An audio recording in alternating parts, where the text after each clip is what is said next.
La communication, elle utilise des langages, le fait de parler, le fait d'écrire et puis le fait de communiquer aussi avec des images. Et tous ces modes de communication, en fait, ils véhiculent nos pensées, ils véhiculent nos représentations, l'idée qu'on se fait du monde, etc.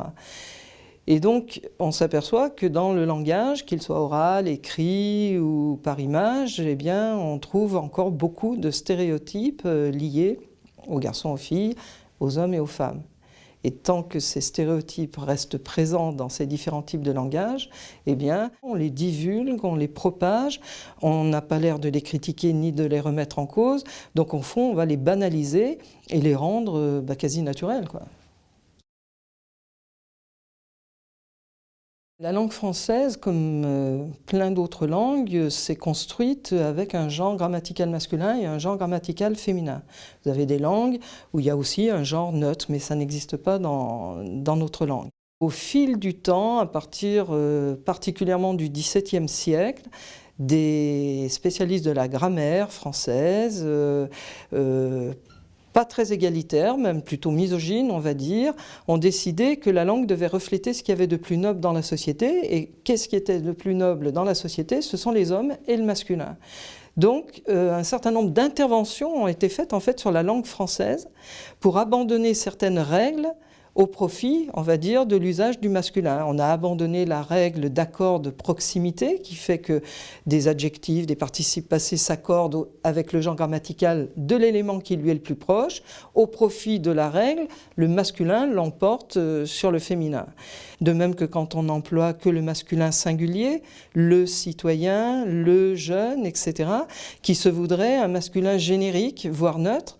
Or, il n'y a pas de générique et il n'y a pas de neutre dans notre langue. D'ailleurs, souvent, pour comprendre l'effet que ça fait, il suffit de demander aux gens d'imaginer si on se mettait à parler tout au féminin singulier et au féminin pluriel. Et les gens sont toujours un petit peu dans la surprise.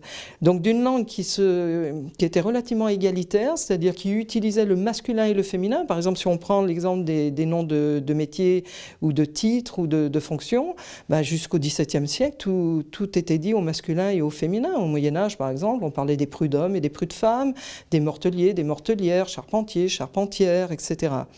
C'est petit à petit qu'on a abandonné le féminin des métiers et qu'on essaye donc de remettre de manière visible dans nos manières de communiquer pour que notamment, par exemple, si on s'occupe d'orientation, etc., les jeunes, les filles et les garçons puissent se retrouver, se sentir concernés et s'identifier à ces métiers parce qu'ils seront toujours tous écrits au masculin et au féminin.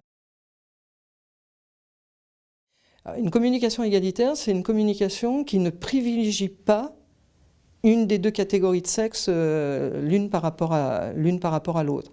Donc quand on est sur le langage écrit, par exemple, eh bien, dans le guide du Haut Conseil, on préconise d'utiliser et le masculin et le féminin.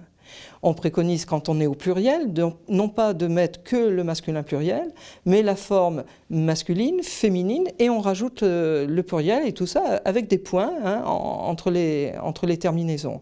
Donc c'est une habitude à prendre, mais du coup, elle rend visible tout le monde. Donc ce point, il n'est pas choisi au hasard. Toutes les préconisations qui sont dans ce guide ont été élaborées avec des grammairiens et des grammairiennes, des linguistes, des personnes d'associations, etc. Et le point a été choisi plutôt par rapport au tiret parce qu'il nous a été indiqué qu'il était plus accessible sur les claviers des personnes malvoyantes ou non-voyantes. Donc on a opté pour le point plutôt que le tiret. Une fois qu'on a pris cette habitude, elle vient très facilement aussi bien sur le clavier que dans l'écriture manuelle. Et puis quant au langage, c'est par rendre aussi l'habitude de parler au masculin et au féminin ou au féminin et au masculin, et ça on s'y fait très vite. C'est pareil au niveau des images. Si on souhaite communiquer avec des images, des photos notamment, eh bien qu'on ait bien le soin de mettre et des garçons et des filles. Et pas seulement peut-être un garçon et une fille, mais un groupe, qu'on ait vraiment l'idée qu'il y a de la mixité, que l'affaire dont on parle, c'est pas une question seulement ou de filles ou de garçons ou d'hommes ou de femmes, et ça concerne en gros les êtres humains, quoi.